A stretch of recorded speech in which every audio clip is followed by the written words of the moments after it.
Hey guys, coming at you with another mortgage tip. I'm usually asked, why do I suggest mostly to buy a multifamily house or a mother-daughter if we're in markets like my own in New York, Nassau County, Suffolk County. Actually, there's more what we call mother-daughters than official two-family houses. So I'll use a round number for those consumers that are out there. Say 550,000 for a starter home in Long Island, maybe 550 to 600,000. So if you're a couple that you're making 120, 130 grand a year, say you're a government worker, each making around 75,000, which is a very great income in order to buy. But a lot of times, especially in this era, a lot of people are, trying to be more budget friendly and trying to get into a house, maybe even wait an extended period of time to maybe save a certain amount of money. And I get this a lot from a lot of different couples that they want to save a certain benchmark. And I want to get into the numbers on why that actually ends up costing you more.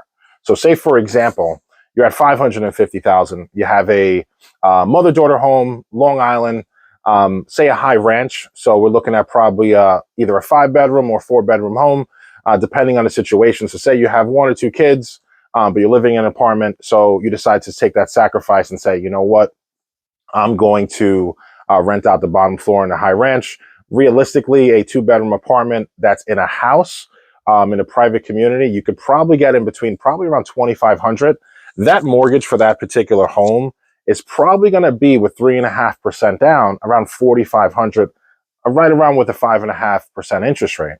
So if you are typically renting now for around 2,800, you say, all right, listen, it's payment shock. 4,500 plus. I don't know if I can swing that. But now, flip side, the reason why you do multifamily is for this. Is now you can get that around $2,500. Obviously, you can minus that off of your nut. So we're talking about now $2,000. So you're saving about $800 a month. Now let's go into the numbers besides that. So when you're doing a mortgage, you have to keep in mind that you are having a tax deduction. So over a $550,000 mortgage, you're paying around 26,000 plus in mortgage interest. That actually lowers your taxable income, plus the $10,000 you're able to take from the deduction that the government lets you take for your property taxes in New York. So that's 38,000. And I'm not a tax preparer, but there's other write-offs you can do in your home. But that alone will save you about 24% in federal income tax. So if you do the math difference between the $38,000 deduction, if you're making 150, you're talking about a $10,000 savings on your income tax. So you're getting that back now. So that's about $833 a month that essentially you are getting back. Then we talk about properties usually, even in these markets, either stay stagnant or appreciate. So let's go historic, and I'm going to go on the conservative end. In New York and most metro areas, talk about 3%. So now you're talking about 3% off of a $550,000 mortgage or home that you bought. So now you're talking about, on average, around $16,000 a year, your house should appreciate. So once you add up that number along with the principal that you're paying off, which is small in the beginning.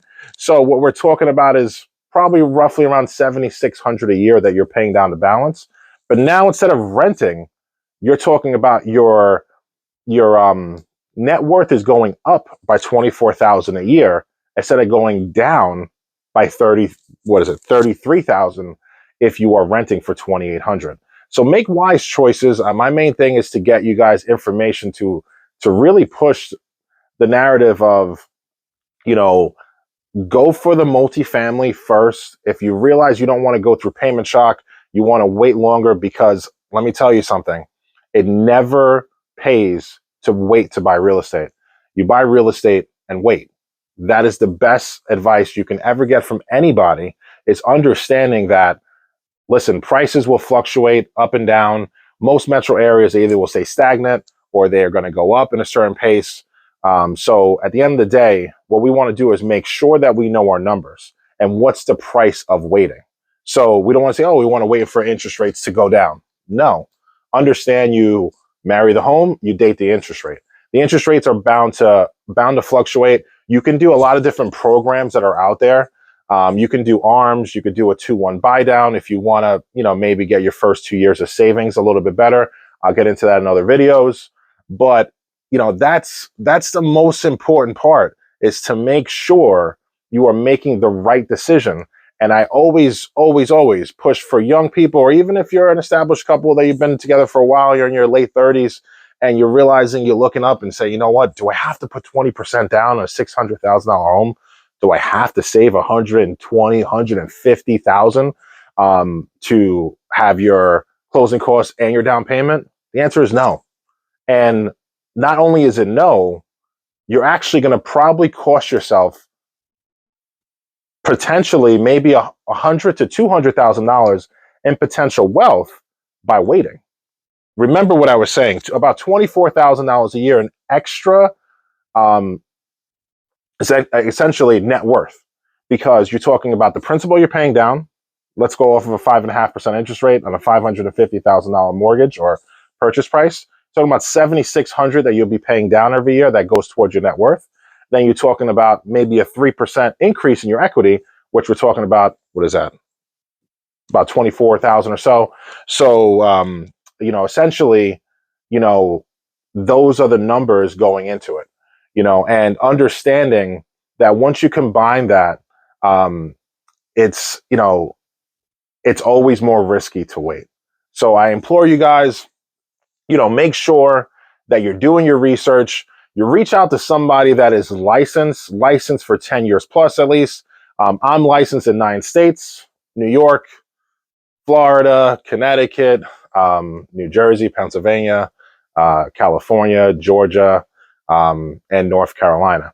And but ultimately, if you're in any state and you want one-on-one interaction on analyzing the numbers, that's what I'm here for, and I do it for free. So it doesn't cost you anything to reach out to a professional. Make sure that you are doing your research. You're looking to people up on NMLS Consumer Access. Make sure they have their license, and make sure that they've been in the business for a long time. Look forward to hearing from you guys. Make sure you like, subscribe, and you make some comments on any questions that you might think are pertinent to you, that you want to find out. Just some more insightful, information.